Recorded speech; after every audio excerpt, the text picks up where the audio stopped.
Boa noite, meu nome é Felipe. Essa é uma live devocional onde eu trago uma leitura bíblica. Mas antes, eu gosto de começar com uma oração. Então você que está me assistindo, feche os seus olhos e me acompanhe nessa oração. Senhor Jesus, que o Senhor esteja presente do começo ao fim dessa live. Que o Senhor traga para essa live todas as pessoas que precisam ouvir a sua palavra, que se encontra em João 4. Que o Senhor coloque em minha boca todas as palavras necessárias para a explicação dessa passagem. Que o Senhor esteja presente. Amém. Então vamos lá. Abra sua Bíblia em João 4. A versão que eu utilizo é a King James atualizada, mas você pode ler pela Bíblia que você tem aí na sua casa. Então, dando um contexto, João foi um dos apóstolos de Jesus, o mais novo entre os 12 escolhidos por ele. E ele teve uma mudança de mentalidade, uma metanoia, porque junto com o seu irmão Tiago, ele era conhecido como o filho do trovão, porque teve uma situação onde os dois falaram que era para enviar fogo do céu. E João se autorreferencia como aquele quem Jesus amava. Então ele mudou de um cara explosivo, normalmente a gente vê isso em Pedro, mas João também era, Tiago também era. Então, além do seu evangelho, ele escreveu 3 cartas e durante o seu exílio na ilha de Patmos, ele recebeu o Apocalipse, que é o último livro da Bíblia. Mas hoje nós leremos João 4.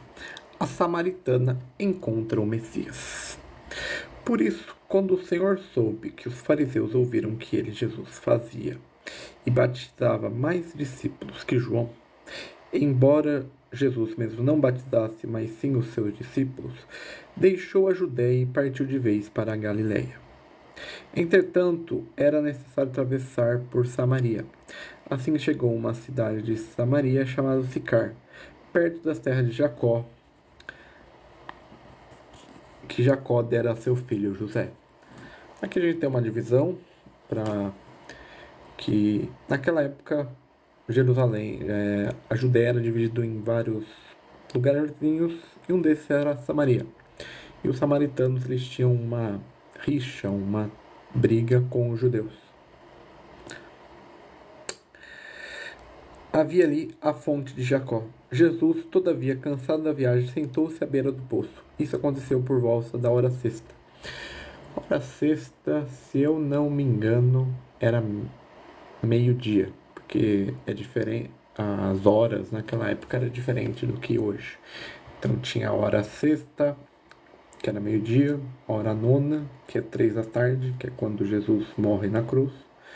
Então é 6, 9, 12, 18, 0, 3, 6, 9. Então é assim que eles contavam as horas. Os judeus contavam as horas. Vamos lá. Nisso, uma mulher de Samaria veio tirar água. Pediu-lhe Jesus: dai-me um pouco de água para beber, pois seus discípulos haviam à cidade comprar alimentos.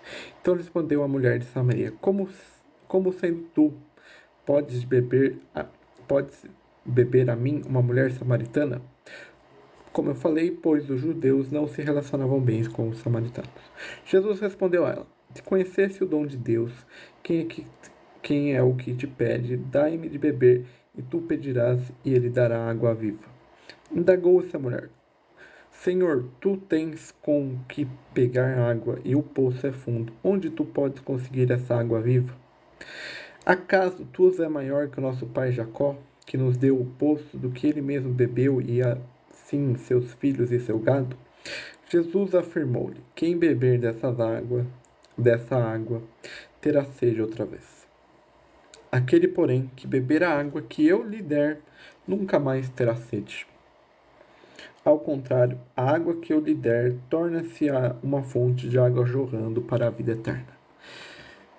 Essa é a passagem que inspira a famosa música Tu és mais águas profundas, águas. Pera aí. Eu vou ter essas lá. Eu vou falando. Tu és mais águas purificadoras, do F. Hope. Então ouçam essa música, é uma das músicas cristãs mais bonitas dos últimos tempos. Aqui também tem cultura. Não é só leitura. A mulher lhe pediu: Senhor, dai-me dessa água, para que eu não tenha mais sede, nem precise voltar aqui para tirar água.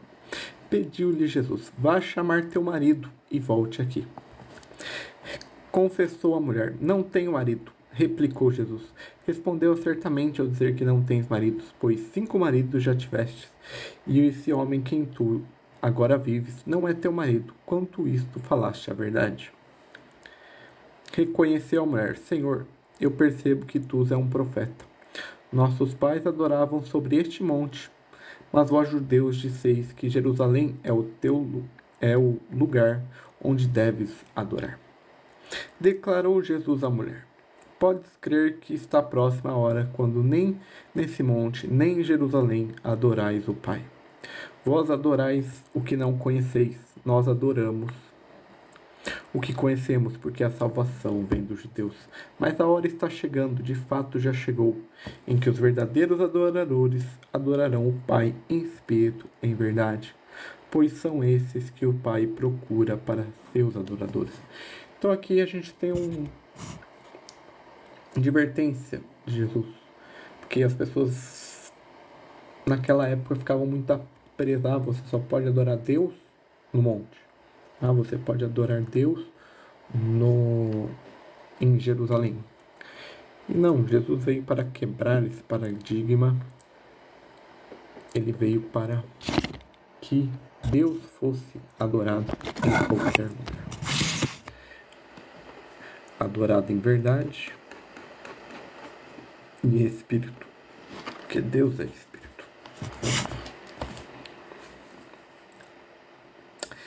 Deus é espírito, e necessário que os seus adoradores adorem em espírito e em verdade. A mulher disse: eu sei que o Messias, chamado Cristo, está para vir. Quando ele vier, ele nos esclarecerá sobre tudo. Assegurou-se Jesus: eu que te falo sou o Messias. Neste ponto, chegaram seus discípulos de quem estivesse conversando com uma mulher. Todavia, ninguém lhe perguntou o que queres saber ou por que falaste com ela. A mulher então deixou o seu cântaro. Cântaro é o... Não é balde. Deixa eu ver qual que é a palavra que eu uso aqui. É o balde que as pessoas usam para pegar água do poço. A mulher então deixou seu cântaro e foi à cidade de seus homens: Vinde e vede um homem que me disse tudo quanto tem feito. Não seria esse o Cristo? Saíram, pois, da cidade e foram para onde Jesus estava. Enquanto isso, os discípulos insistiam: Mestre, come. Mas ele disse: tenho alimento para comer que vós não conhecestes. Então os discípulos disseram uns aos outros: será que alguém lhe trazido algo para comer? Explicou Jesus: a minha comida consiste em fazer a vontade daquele que me enviou e consumar sua obra.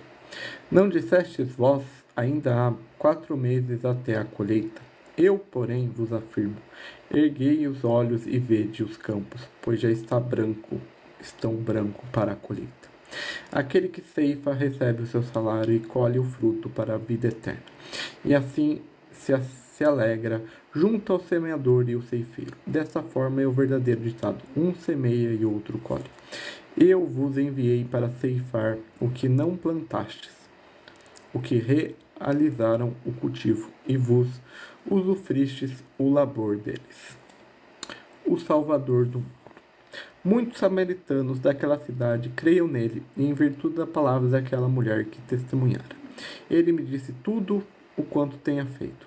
Assim, quando os samaritanos se encontraram com Jesus, insistiram